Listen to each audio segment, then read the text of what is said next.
Close your eyes for a moment and imagine a quiet evening in an ancient village. The sun has just disappeared behind the hills, leaving the sky glowing in gold and purple. Families are closing their shops, lamps are being lit, and laughter echoes down the narrow streets. But tonight isn't an ordinary night.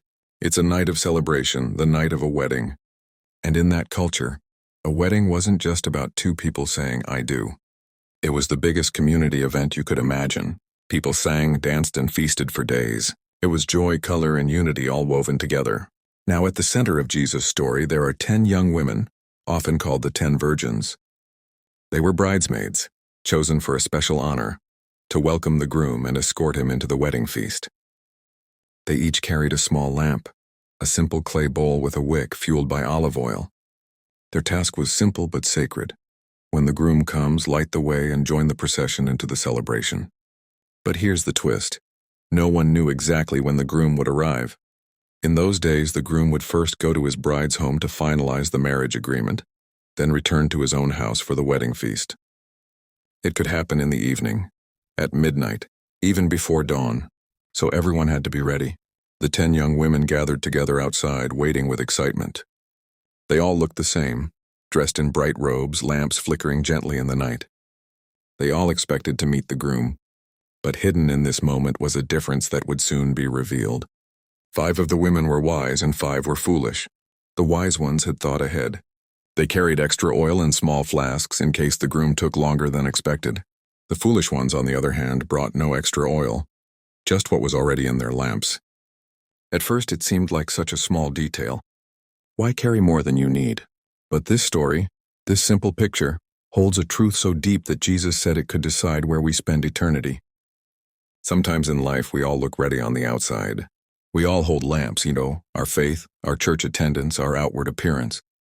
But what really matters is what's inside, the oil that keeps the flame burning when life grows dark. Tonight we'll walk through this story slowly, because it's not just about 10 women waiting for a wedding. It's about you and me, waiting for something far greater.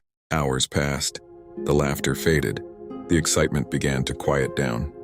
The 10 women sat together watching the road. One of them yawned, another rubbed her eyes. Someone whispered, "Do you think he's still coming?" They tried to stay awake, but the night was long and the air was cool and still. The lamps flickered softly.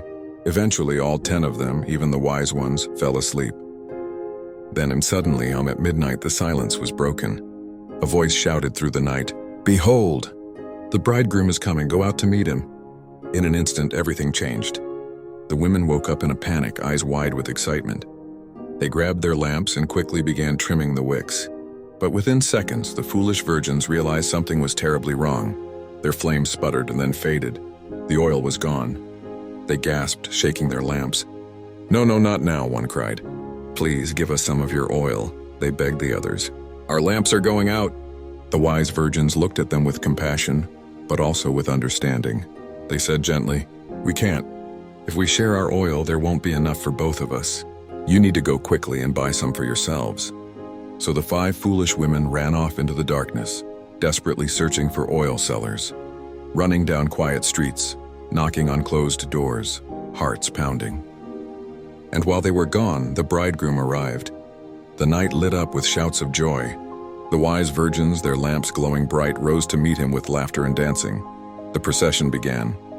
They followed him through the village singing, the warm glow of their lamps lighting the way. Finally, they entered the wedding hall, a place filled with light, music, and feasting.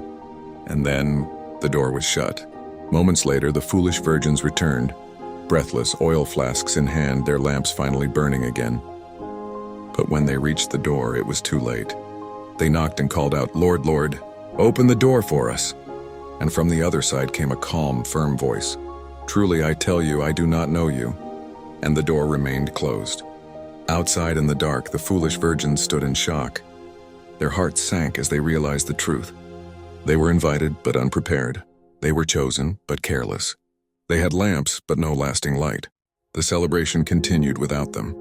Jesus ended the story with these words, "Therefore keep watch, because you do not know the day or the hour." Every parable Jesus told carried a hidden treasure, and this one might be one of the most urgent of all. This isn't just a story about lamps and oil. It's a story about readiness. The bridegroom represents Jesus himself, and the 10 virgins represent all who say they're waiting for him, all who claim to believe, all who hope to enter his kingdom. All 10 looked the same on the outside. All 10 had lamps, all 10 wanted to meet the groom. But when the moment came, only 5 were truly ready. The oil represents something invisible, something spiritual. It represents a genuine, ongoing relationship with God through the Holy Spirit. It's not about religion. It's about intimacy. Some people live their faith like the wise virgins, consistently filling their hearts with prayer, humility, love, forgiveness, and obedience. They keep their flame alive even when life gets hard or when God seems silent. Others live like the foolish virgins. Their faith burns bright for a season but slowly fades because they never refuel. They get busy, distracted, comfortable. They think, I'll get serious later. But then the midnight cry comes. And the truth is, no one knows when it will. No one knows the day or the hour when Jesus will return, or when our time on this earth will end. The foolish virgins weren't bad people. They were simply unprepared. And that's the tragedy. Not that they didn't want to meet the groom, but that they waited too long to get ready. Maybe this story is speaking to you right now. Maybe there was a time when your lamp burned bright, when you prayed, believed, loved, forgave, but life got busy. Maybe the flame started to fade. Friend, this is your moment to refill your oil. You don't have to wait for a perfect day, a better mood, or a church service. You can start right where you are. Talk to God. Ask Him to fill you again with His Spirit. Spend time in His Word, love people deeply.